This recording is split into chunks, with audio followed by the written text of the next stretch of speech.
So when COVID started, we were a little nervous because we actually have 3 projects in construction, and we were nervous about how COVID was going to affect that. Our governor made construction an essential service, so fortunately all our projects were already financed and our construction continued. So even in this busy time for us of COVID, we're going to be opening 3 new facilities: the 50-bed treatment center, 54-bed housing community or unit housing community, and another 42 units. And this is kind of that's just a design of it.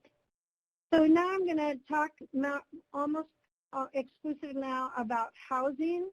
And so as I told you before, that it was our clients in recovery that were telling us that many times they were living in environments where everybody else was using, or they didn't feel comfortable going back home until they were stronger, or they really needed to create a new supportive environment to live. And so we began building or acquiring sober living sites. And this is one of our 10-bed facilities. It's for transitional housing coming out of our Patina Wellness Center for women who want to continue living in a sober environment, and then and continuing on in our intensive outpatient recovery program. And then we run the only homeless shelter for youth in all of our county. Maricopa County actually has the highest Indian population of any county across the United States. In our county, we have 120,000 Native American people living in the county. We have several tribal communities that surround us: Salt River, Pima, Maricopa Indian Community, Gila River Indian Community, Fort McDowell, Yavapai Apache, Auction Indian Community, all surrounding the Phoenix area, but living in the county, we have 120,000 Native American people. And so we run the only shelter. It's a 25-bed homeless youth shelter, low barrier to entry, so just being safe themselves and safe to others is the only criteria for entry in the shelter. During COVID, so we have about 1,000 units of housing across, so it ranges from sober living, shelter, transitional housing, permanent supportive housing for chronic homeless, and then affordable housing for very low-income working families. And so around mid-March, we thought about the vulnerability of our population and their exposure to COVID. And so for about a month, from mid-March to about mid-April, just trying to wrap our arms around what COVID meant for us. In Arizona, you've probably heard about our hotspots with some of our tribal communities, and particularly Navajo. Arizona has about 4.2% of our population is Native, and 16% and 18%, I just saw yesterday, of our COVID deaths are Native people. So 4% of the population and 18% of our COVID deaths. So we really wanted to understand how to keep our 200 employees in our 1,000 units, but 3,000 plus people in our housing communities safe. And so we ended up saying we're just going to shelter in place. Our governor did a stay-at-home order, and so we closed our doors to new admissions, and everything, I'm going to say, was 95% full at the time.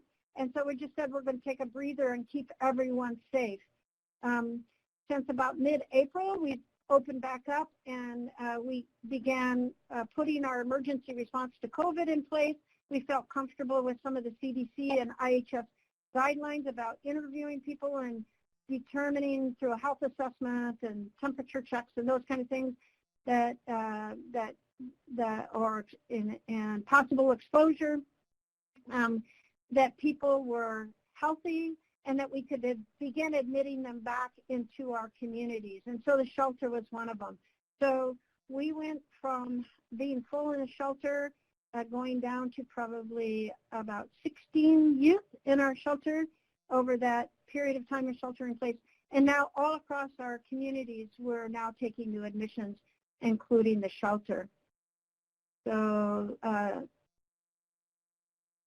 Right next to the shelter, we actually have transitional housing. It's called SWRP for employed homeless youth.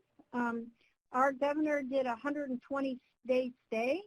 When COVID started, even before the governor did that stay on housing, we made a statement that we're going to do nobody will be evicted and no one will go hungry.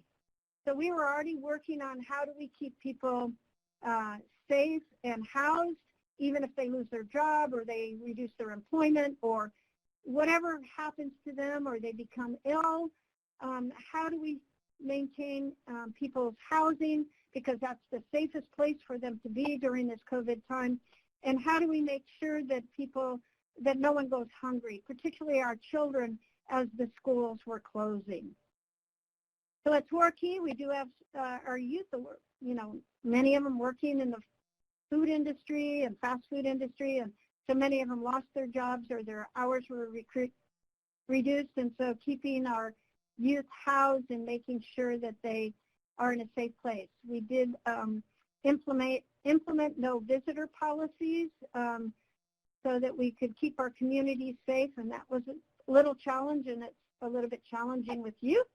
No visitors, and then eventually our governor did a stay-at-home, and so trying to explain to them what that stay-at-home meant in terms of keeping not only them safe, but keeping everybody else in our communities safe. And there's just one of their little studio units. They can stay for up to 18 months. They're tenants. They practice. They pay 30% of their income, and where the FUB and our RRH, that's the foster care vouchers and the rapid rehousing vouchers, we accept there and work with other community organizations in trying to keep people housed and pay their rent. So then we're kind of moving to our special needs housing. So this is a 28-unit housing community for persons with special needs. It's anchored. It's a low-income housing tax credit property. I'm not sure how familiar people are with that financing strategy. I'm going to talk a little bit about it later on, but it's a LIHTC property in terms of building the construction of the site, and then the services are funded by the HUD Continuum of Care. And I just put this picture in there because I'm sure many of you are experiencing that our grandmas are ending up with custody of grandchildren for a variety of reasons. And when we can provide safe housing for the grandma and wrap her and the grandchildren with services, we get a much better outcome. The unit's affordable to them. They're getting life skills. They're getting after-school tutoring and referral for childcare and all those important things that make it much easier for our grandmas to take care of their family members.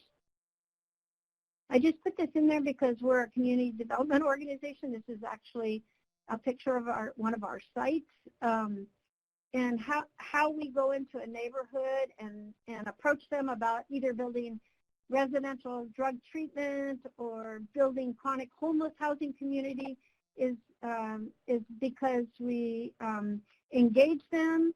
We engage the potential residents that we serve.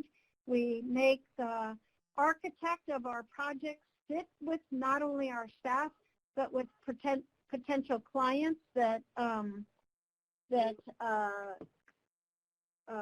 going to be living with us, and so that we're designing a community that is guided by the principles and the desire of our residents.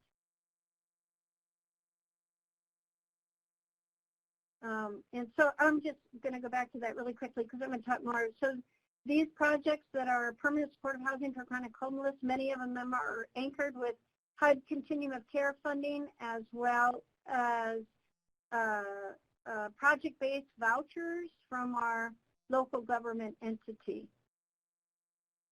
And then another community, part of Native American Connections community involvement strategy, is going into neighborhoods where there's blighted properties This is right in between Native Health, Native American Connections, and the Phoenix Indian School and the Phoenix Indian Medical Center. We're a little quarter where all of us are located, and we went into this trailer park. We relocated, but purchased the trailers, even though they weren't valued at a whole lot, at fair market value, helped them relocate, and then we built this beautiful new permanent supportive housing community for chronic homeless. How do we ensure that, because we're using federal dollars, we're using the low-income housing tax credit program for our financial development, and we're using HUD funds for services, and we're using Section 8 vouchers for operating the rental units. So how do we ensure that Native people can access our properties when we have federal dollars and we're under fair housing requirements? Well, we worked very hard, lots of people for a long time at Native American Connections with our HUD continuum of care to become a specialty coordinated entry provider for Native American people in the Valley.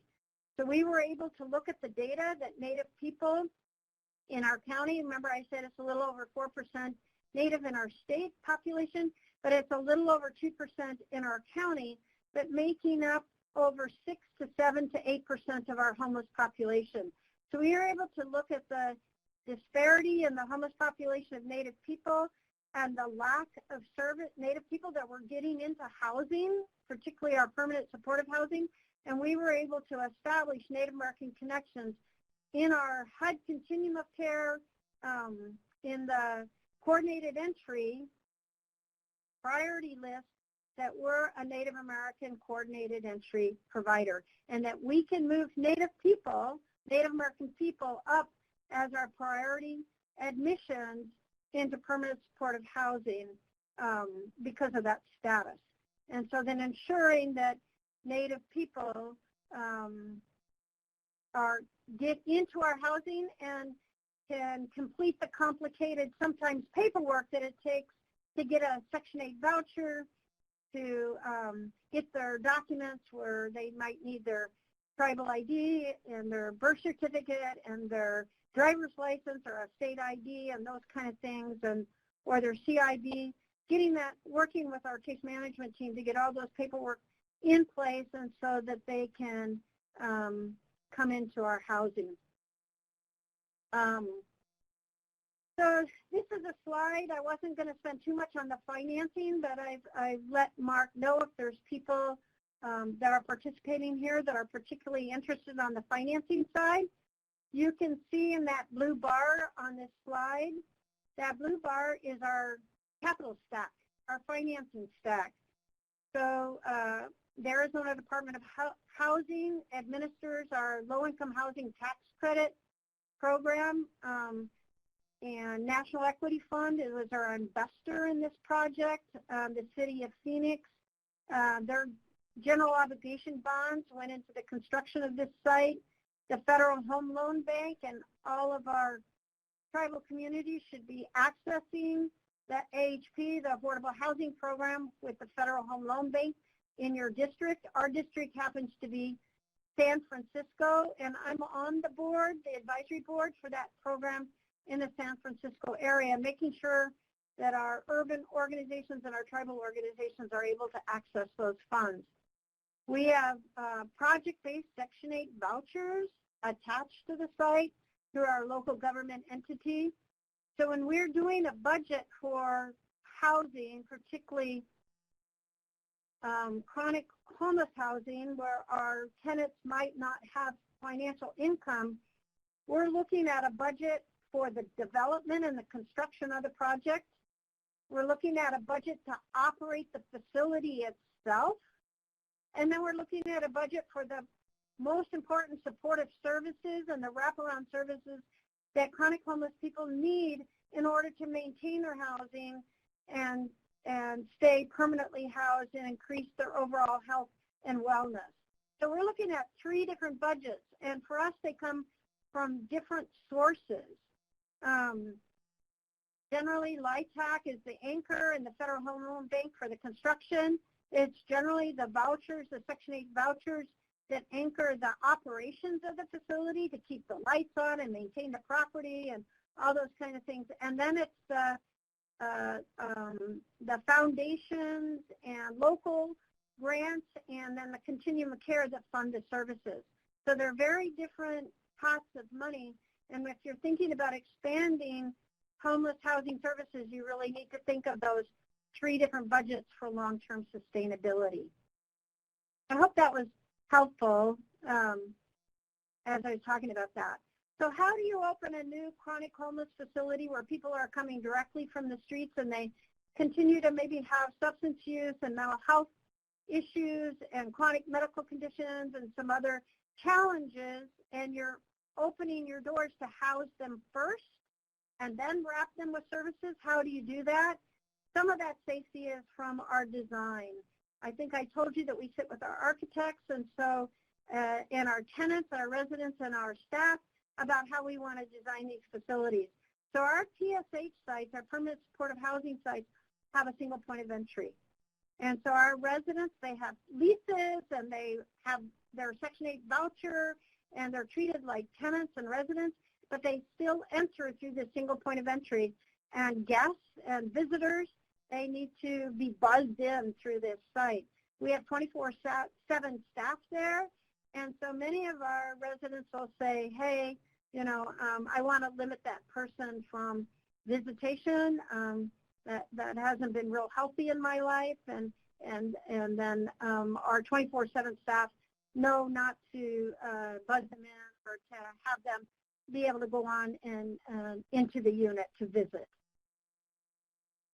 So that single point of entry has become very important. Also, here's an example of a unit. We have automatic shutoffs on some of our appliances. We have a lot of people that have maybe TBI, brain injury, or have memory loss, and so after 30 minutes or so, the utilities, the stove will shut off. Only a problem at Thanksgiving when you're cooking a turkey. We have pull chains in our bathrooms, emergency pull chains in case somebody's in trouble, and that's been helpful with domestic violence and other issues where they're going into that bathroom and being able to pull the pull chain, and our 24/7 staff can see that they're in trouble and that they're in need.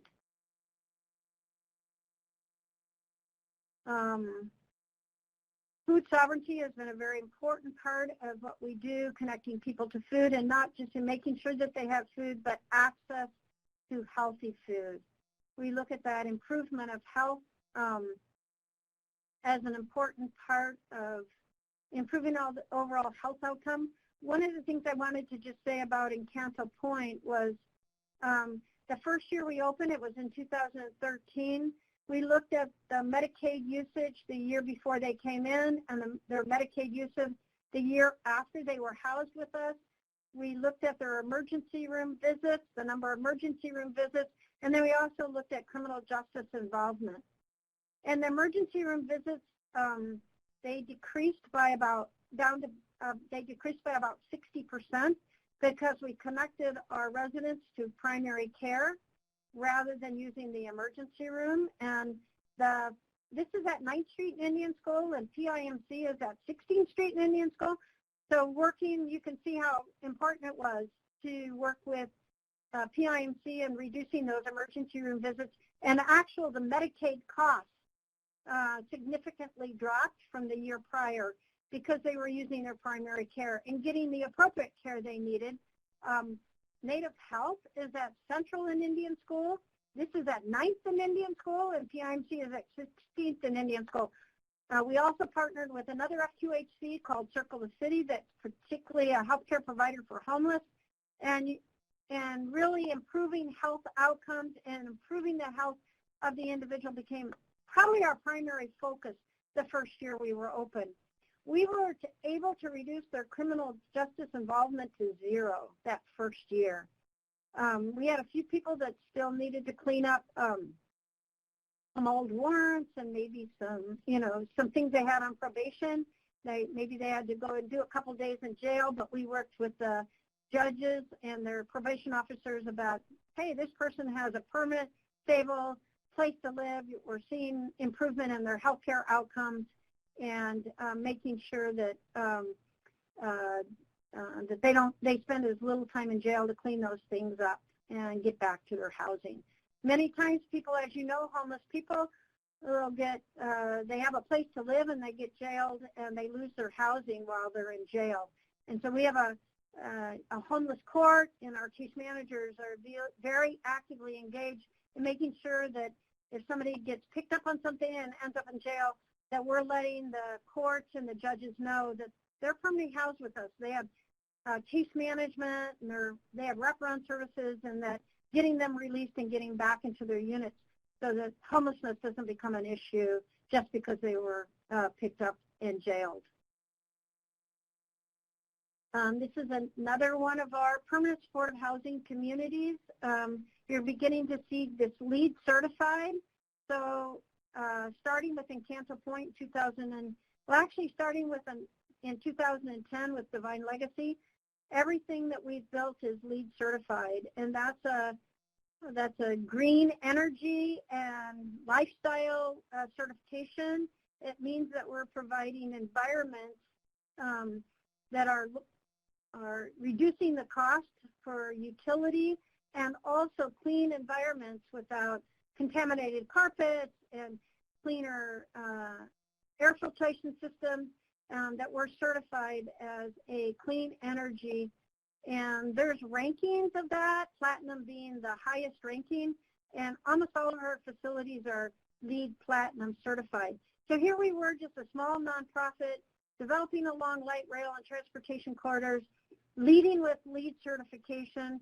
Devine Legacy in 2010, our affordable housing community, was the first multifamily housing community LEED certified in the state of Arizona. So just because you're a small organization and serving our very focused on serving our Native population doesn't mean that you can't lead policy, housing policy, and lead the way in building affordable and homeless housing that makes sense for the broader community as well. So you're just beginning to see our community spaces and our services. There's nothing that we build now that doesn't have these gathering places. And if you look at all of our facilities, everything comes to an interior courtyard where we're building a sense of community. And we don't call them apartments, we call them communities, and trying to engage the tenants to become a family and take care of each other and watch out for each other. So this is Camelback Pointe, another permanent supportive housing community for homeless, and there's the capital stack as well for the financing. Because I pretty much went over that with Encanto Pointe, I won't duplicate that. But again, if that's a particular interest of learning how we finance and fund our projects and put that capital stack together, I'm very open to continuing that conversation in another community session. You're beginning to kind of see a pattern where we purchase a property and then we continue to redevelop it and use it for its highest use. This is Stepping Stone, and we dropped this new 82-unit housing community right in the middle of those two historic houses. There's a historic house here. This building right here now is under construction, another 4-story building with another 42 units of housing. So this building's gone. These are historic houses, so they remain as community centers and community space. And this new 82-unit permanent supportive housing community dropped right in the middle. We actually have units there that are designated with vouchers for people living with HIV and AIDS. And as you know, the AIDS is on an uptick again as well. And so making sure that our people that are living with HIV and AIDS also have a very safe place with the wraparound services and the medical services they need.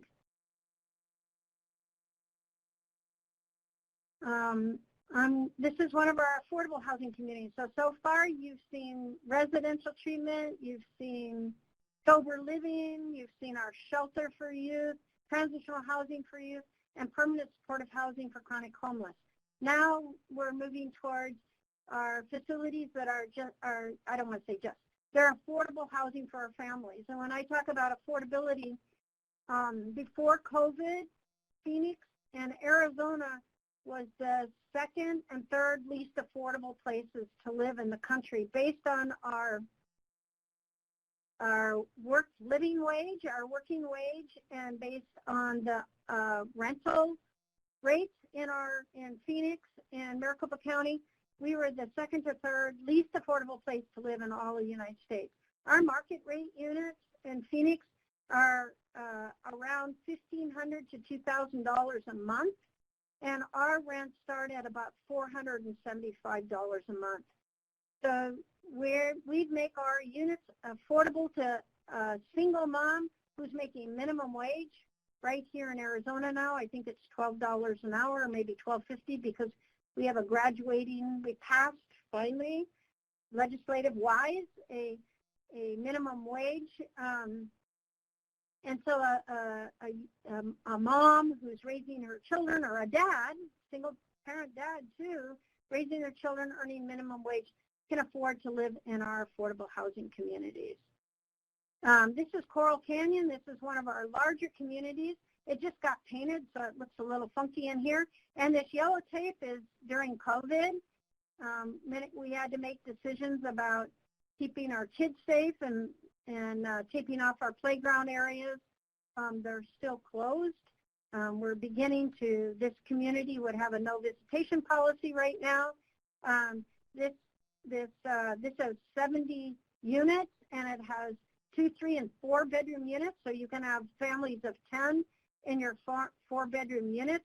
And so at this site, we have several of our Native families that are living intergenerationally, or even they have their own units where maybe a family member moved in and their sister or their mom found out about it, and now they've moved in and they have their own unit. This property is walking distance to the Phoenix Indian Medical Center, and so we have several employees, maybe people working in the service industry in the hospital that are living here at Coral Canyon. And when the government shut down and the pay was put on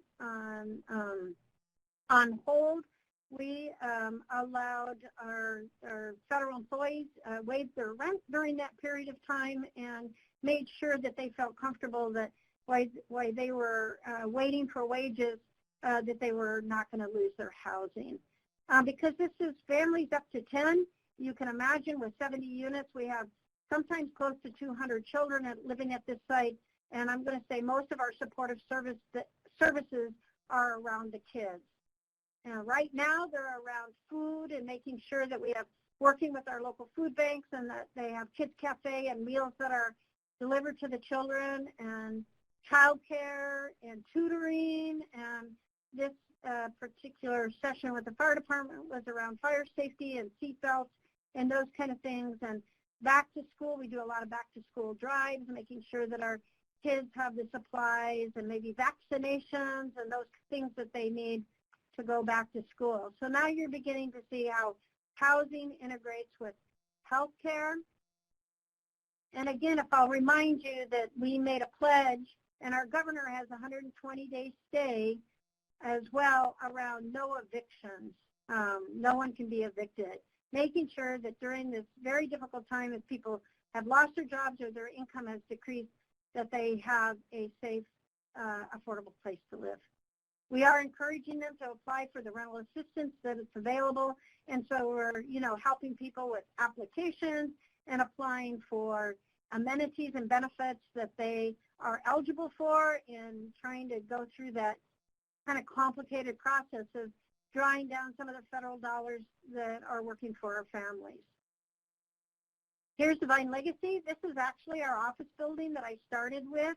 So our 6-story multifamily Native American Community Service Center is right next door to Devine Legacy, right along the light rail. And if you were to look in the back of our office building right now, right between these two buildings, we have a semi-truck. And the Phoenix Indian Center is filling that truck this week, getting ready to deliver to Navajo and Hopi this weekend. We've got 60 bales of hay being dropped in there today from our local first community, making sure that we're looking out for some of the livestock up in those communities that have really been impacted by COVID. So Devine Legacy is LEED certified. It was probably our first property where we began seeing single-parent dads. Somewhat related, I don't like making generalizations, but somewhat related to as we saw a higher rate of females being incarcerated or a prescription drug addiction to opioids, seeing some of our dads temporarily or permanently having custody of their kids and trying to make it in some apartment complex where they had no support or didn't know anyone. So really reaching out to those dads, bringing them into our housing communities, not only where they have a safe, affordable place to live, but their services for their children when they're still at work and they get home from work, and we have after-school tutoring and a kids cafe meal program. The kids are okay. So I just threw this in there. This is an actual unit at Devine Legacy. So we're into high-quality, affordable, safe housing for all people regardless of their income. So you can see we put in stainless steel appliances. We have washers and dryers in all the units. And our beginning rents in our LIHTC affordable housing communities are, for our lowest income earners, is $475 a month. This is urban living on Second. A lot of people think this is an architectural rendering, but this is an actual picture of the community. It's in the heart of downtown Phoenix. We decided we wanted to make sure that as Phoenix was growing and our downtown was really thriving and revitalizing with lots of jobs, that we wanted to make sure that Native people and our lower income families had an opportunity to live near the arts and sporting, and there's light rail stops within a quarter of a mile each way of this facility, that they had access to transportation, and that they could work in the downtown industry, the downtown service industry, and still be able to afford to live and play. And these units right here along 2nd Avenue, these are live-work units, and we have several Native artisans that have their studio on the ground floor and their apartment unit right above it. And how do we make a place, let me just go back, how do we make a place in urban downtown Phoenix safe for children and families, because this is a family project, is that on the 2nd floor is our secure courtyards and our play spaces. So here's the playground, there's a 2-story fitness center right here and a computer lab. 2nd floor the project actually sits on top of a garage, a podium garage, and so this 2nd floor is very safe for the kids. We've designed the units along that play area. These are 3-bedroom flats, and then going up are 2-bedroom townhomes, and then the top, all of the top units are lofts, 1-bedroom and studio lofts. So, you know, really designed for families, and then the townhomes for and then the lofts. So here's one of our projects for seniors. And I would say the difference at senior facilities is that our services are really geared around socialization, culture, and healthcare, and food sovereignty. So just the shift in, they need services just as much and even more sometimes, but just a little bit different angle. This gentleman right here, he's about 88 now. He's a veteran of the Korean War. He's from Gila River, and every year we have an annual parade, and his name is Ruben, and he heads up our parade still in his mid-80s, living in our carefree and North Central. Our rents here are even a little bit lower than our affordable rents for families, because we know that our seniors are on fixed incomes, even a lower sometimes fixed income from either a combination of their retirement or their Social Security. And so making sure that there's an affordability. We do have 2 tribal communities that have offices in our office building that I referred to before, Gila River and Tohono O'odham Nation, and those communities do a rental subsidy for their seniors. So the rents are paying what they can afford, and then the tribe is sometimes paying that rental subsidy to make sure that the senior can live there affordable and safe, and in a community where they built friendships. Again, just this is our housing, affordable housing for low-income working families. It's called Cedar Crossing. It's right next to our current treatment center, the Patina Wellness Center, and so we do have people that are graduating from recovery and finding a job, staying in our sober living, working in our outpatient recovery program, and then getting jobs and then qualifying for affordable housing right next to the treatment center. It allows them to still go to the treatment center for 12-step and AA support groups and go to the sweat lodge and continue the recovery support in an affordable way, living next to the treatment center as well. And you can see the design of these courtyards coming to the middle, building community, not facing out.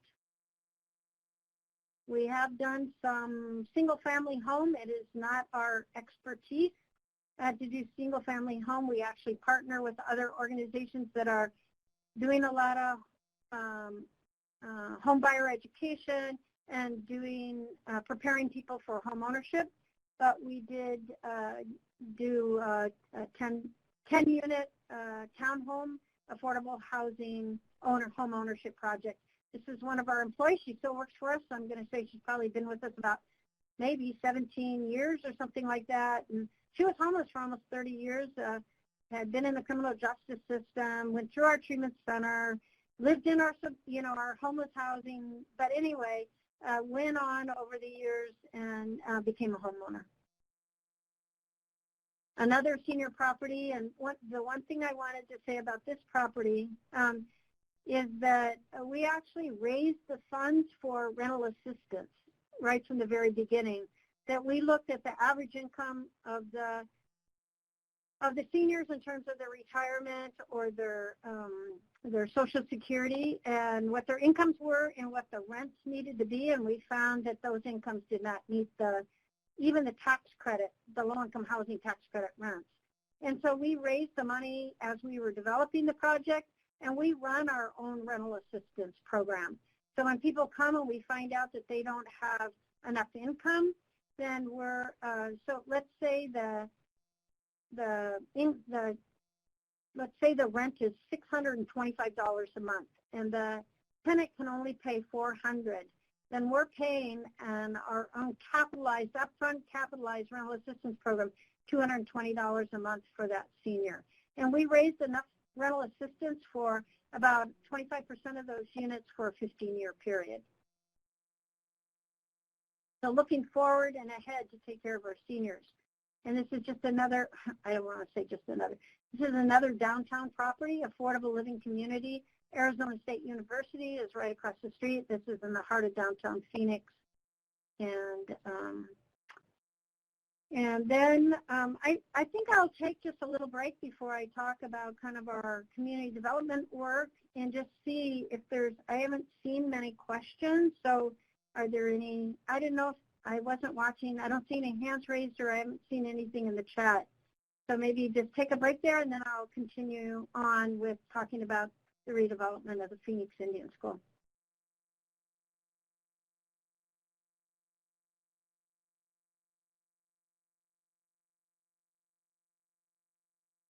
I'll talk a little bit about housing in general to see if people want to go ahead and type in. But let me talk a little bit about homeless. So we have about maybe 6,000 homeless people on any given night in Maricopa County. We do have a large shelter. We have a couple of smaller shelters, but there is a human service campus and a large shelter, kind of in the just offset of the downtown area. I think I mentioned earlier that in our county, Native people just make up a little bit more than 2% of the county population, but over 6, 7, 8% of the homeless population. So with COVID, we're part of a testing strategy that we're trying to get off the ground. We all know that it's going to be important to test people if we're going to really open up our state, and we really want to know how to support our homeless community. our city, the city of Phoenix, allocated some funds pretty quickly from the CARES Act and from some other COVID funds to open up some hotels and provide vouchers to provide some immediate, there's a 48-bed facility that our healthcare for the homeless is operating when people are symptomatic, COVID symptomatic and waiting testing, or they're actually positive. We've been able to open up some facilities that the healthcare for the homeless is operating for those who are COVID symptomatic or actually positive. Hi, Dee. This is yes. Go ahead. This is Mark Clark. I wanted to focus on a few questions that have appeared in the chat room. This question is from Bob Prue, and it's a question about sweat lodges. He says, we have had problems with liability, insurance providers not wanting to cover us when we have offered sweats. Have you run into that? And if so, how did you handle it? So I appreciate that. I appreciate that question, and we haven't run into it with liability with our insurance company, but we have run into barriers because we're what they call a residential behavioral health facility under our state licensing as a medical facility.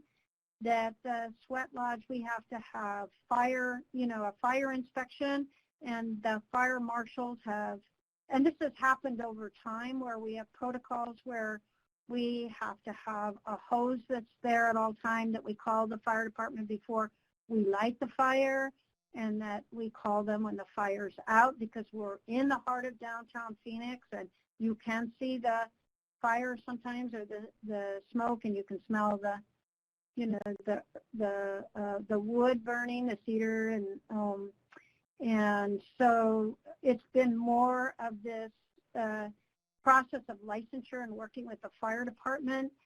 We were sued one time for noise pollution for the drumming, and that was thrown out, but we haven't had the issue with our insurance company.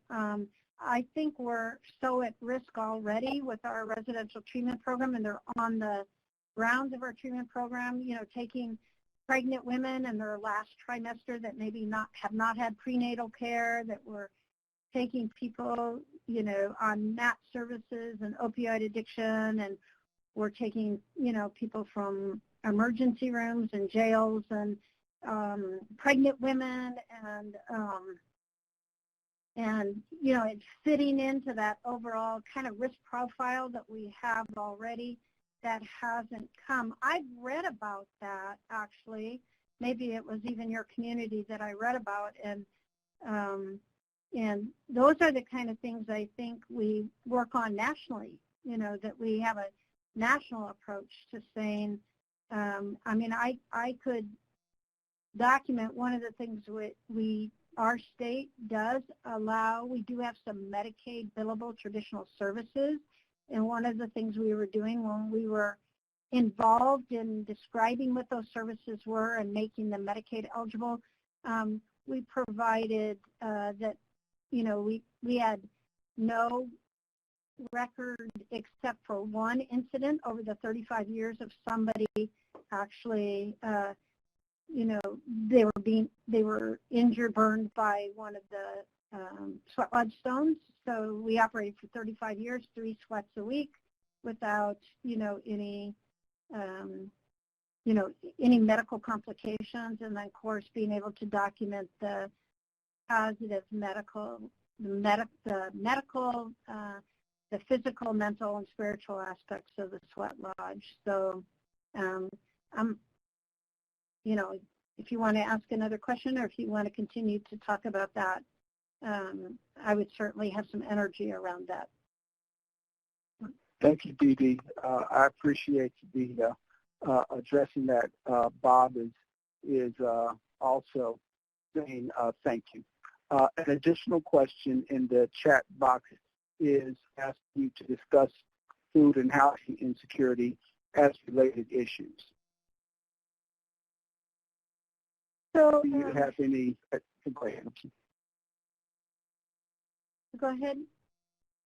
I was just going to suggest, for example, you had one of your centers had the Church's Cafe in it, and there's been a discussion of food sovereignty as a concern, even with the seniors as well as other community projects, and this connection between providing food and also people who are insecure in their housing situation seem to be connected. And just are there any fundamental issues you would see that make that connection more meaningful?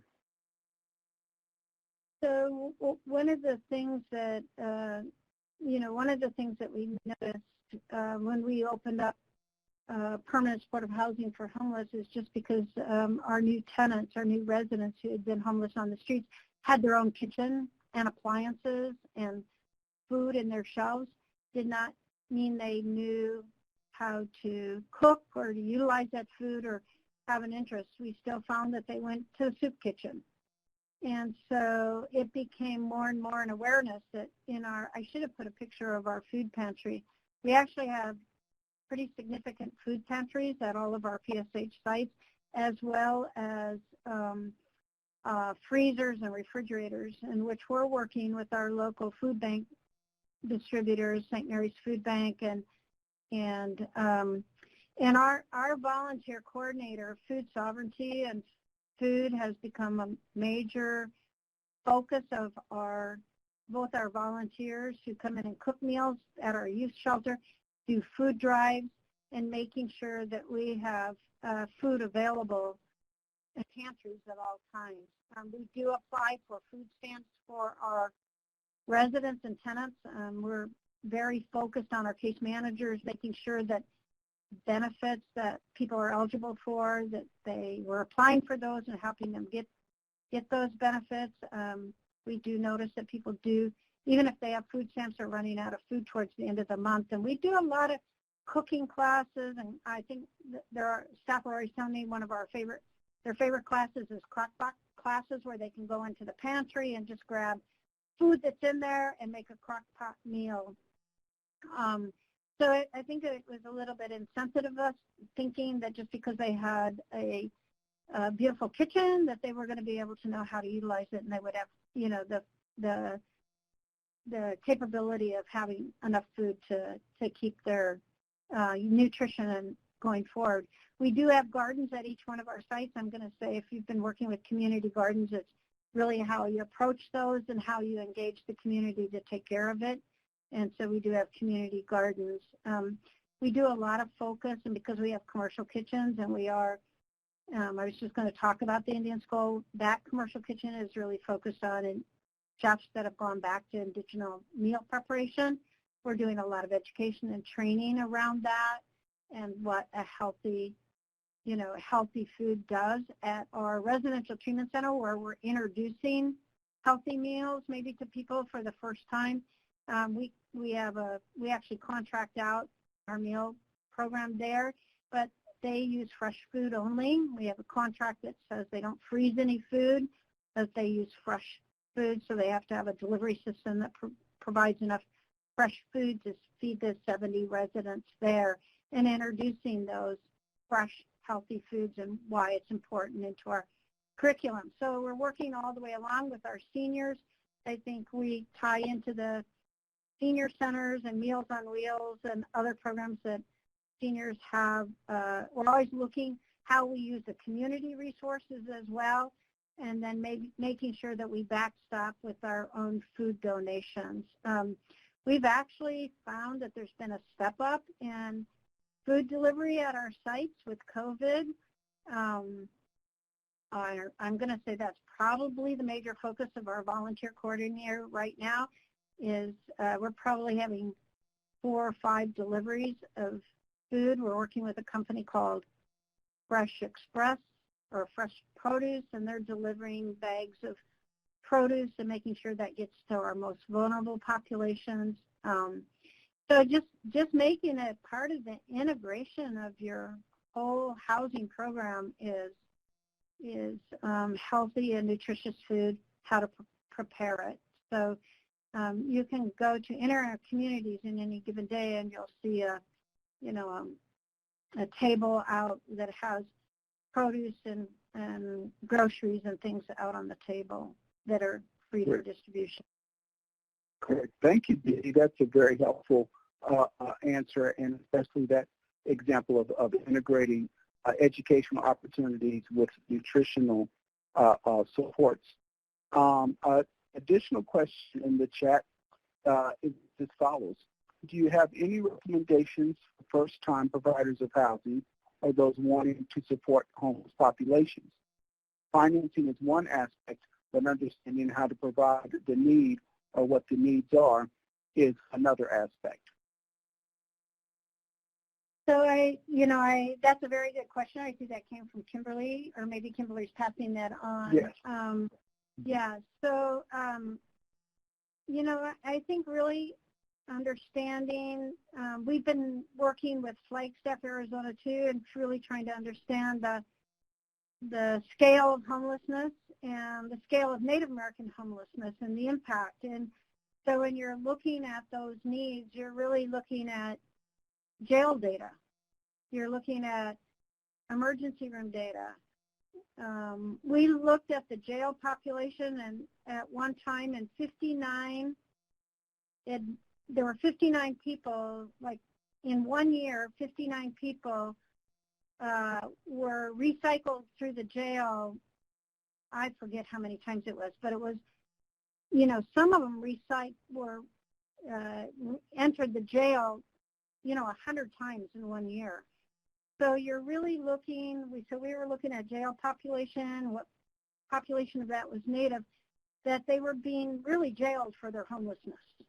They were on the streets, they maybe didn't have a place to use the restroom, they were shoplifting, or they were really cycling in and out of jail. And you can imagine the cost of that, cycling in and out of jail. So looking at your jail population and who's cycling through and what's your Native population there. We asked our HUD continuum of care to look at the data around the Native population and also the African American population about the number that were homeless and the disproportionate number that were able really to access our housing services. And so working through our HUD continuum of care, looking at that data. I think we looked at the Medicaid data and the emergency room data. We looked at the 20 highest Medicaid, the Native American Medicaid users under the American Indian Health Plan, and found out that of those 20 highest utilizers, 18 of them were homeless. So looking at that data and just determining those interrelationship between substance use, criminal justice involvement, Medicaid spend, and all those things, the emergency room utilizers, they all give you data around how homelessness is impacting that. So I guess I would start there in making a case. I mean, we've been trying to make a case, and we're slowly getting there, to shift funds from the healthcare system to housing, looking at housing as healthcare. And we say that in our organization, and we write that in our organization. Housing is healthcare. That a person is stably housed, you will see, particularly with wraparound services, you will see a healthcare improvement. And so we haven't quite seen the shifting of funds. If you're going to save the healthcare system, how do they begin providing support service funding, navigation, and enrolling people in Medicaid and transportation and those kind of things? Seen that shift from the healthcare industry or from the criminal justice system, if you're going to reduce criminal justice involvement and what it costs to house somebody in the criminal justice system and shifting that to housing. We know that it costs us about $9,000 a year to house somebody in our PSH. So $9,000 a year is nothing compared to multiple emergency room visits or a year in jail. So we're using kind of that cost data of what it takes to house somebody permanently.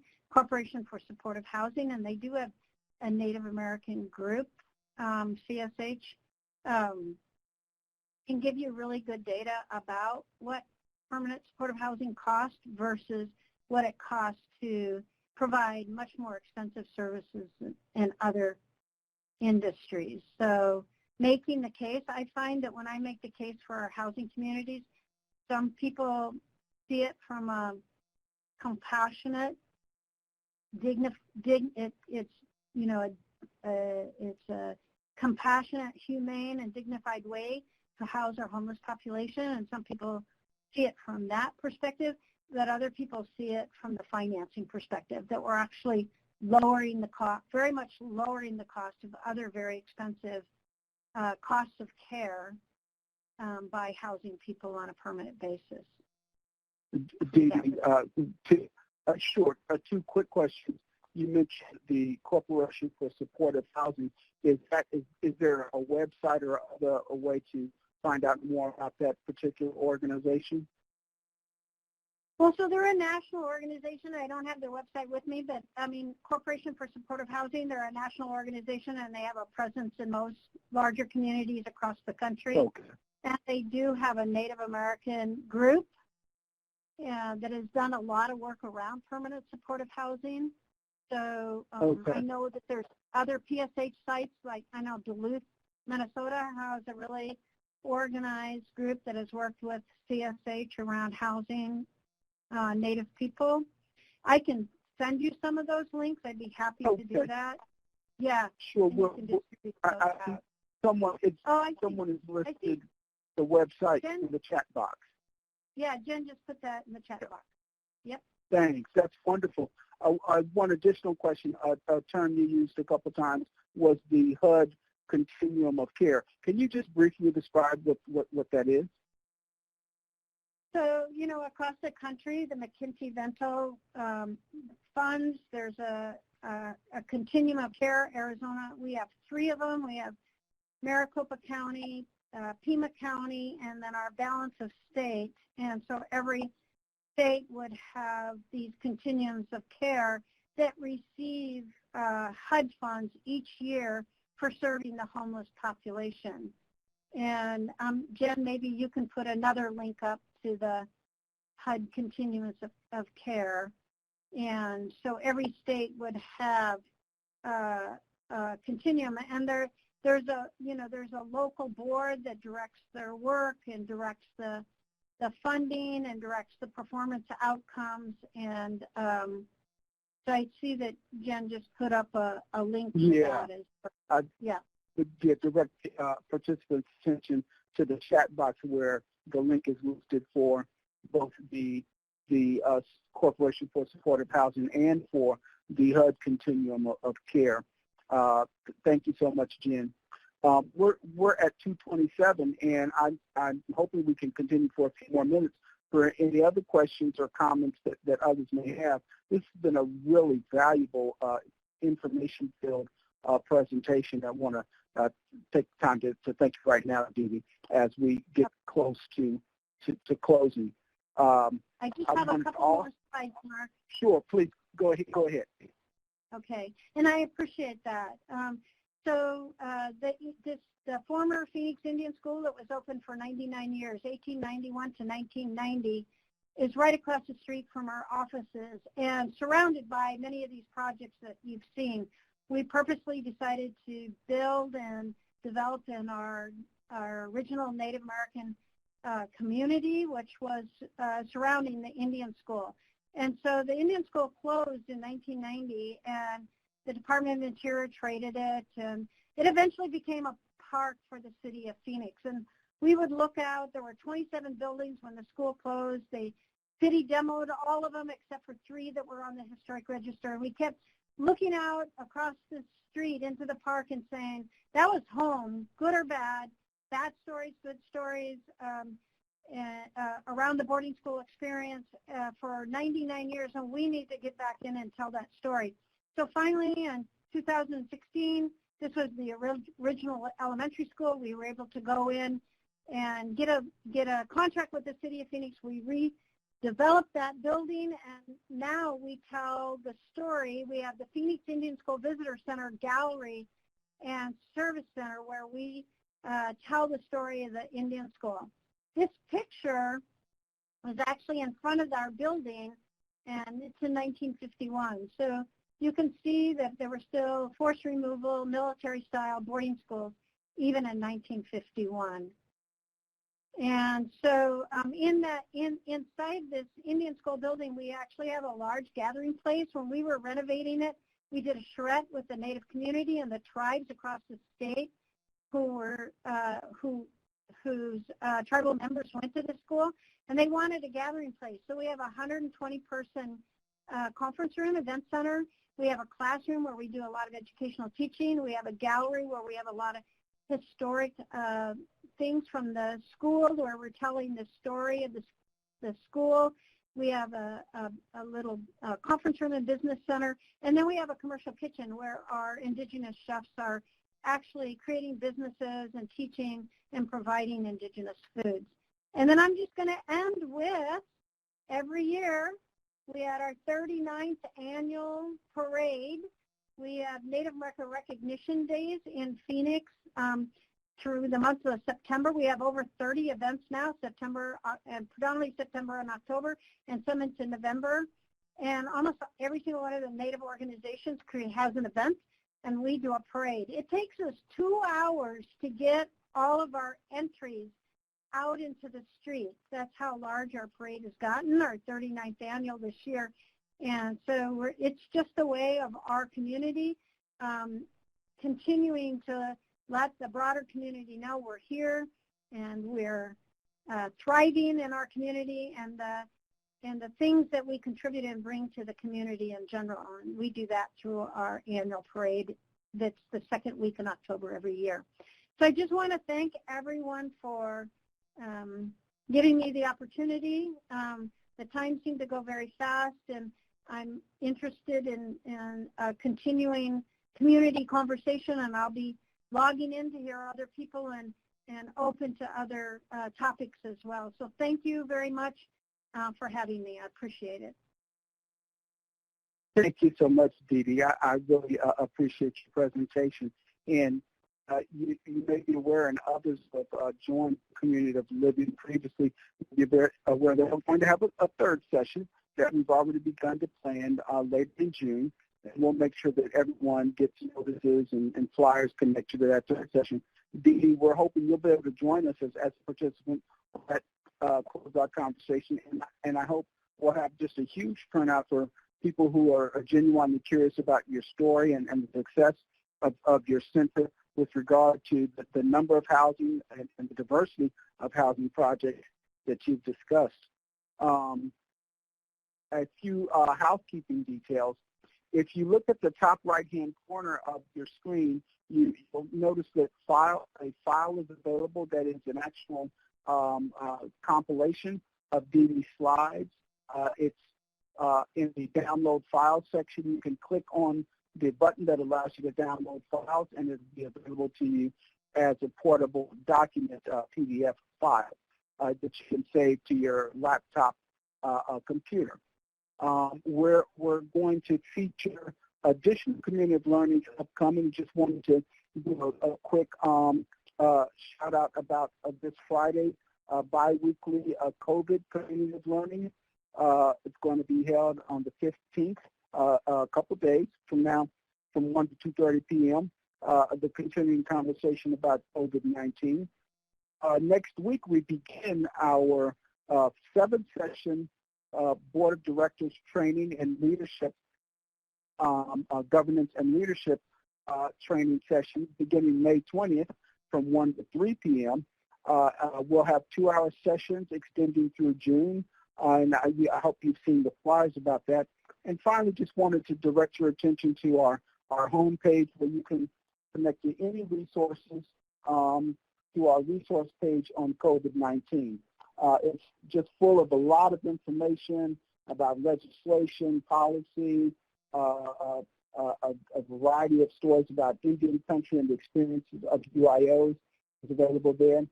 And again, I would direct your attention to that section of our homepage for additional detail on COVID-19.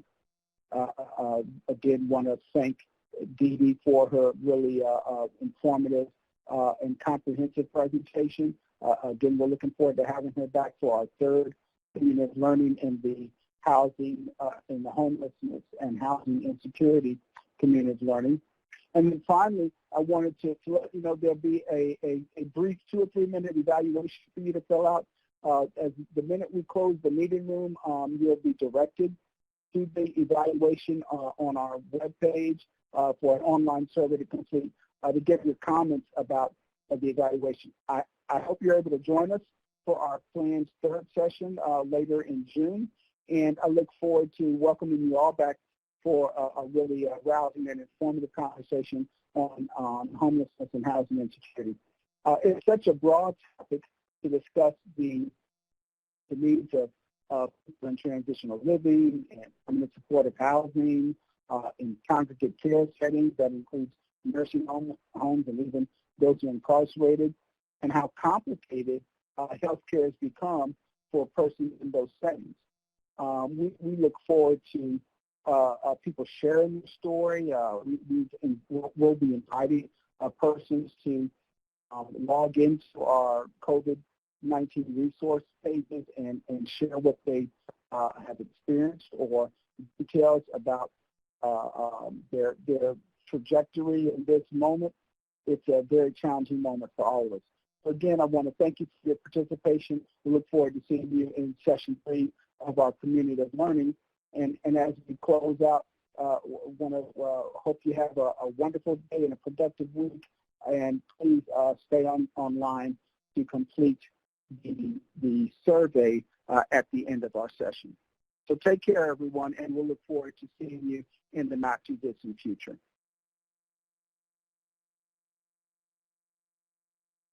Thank you. Thank you.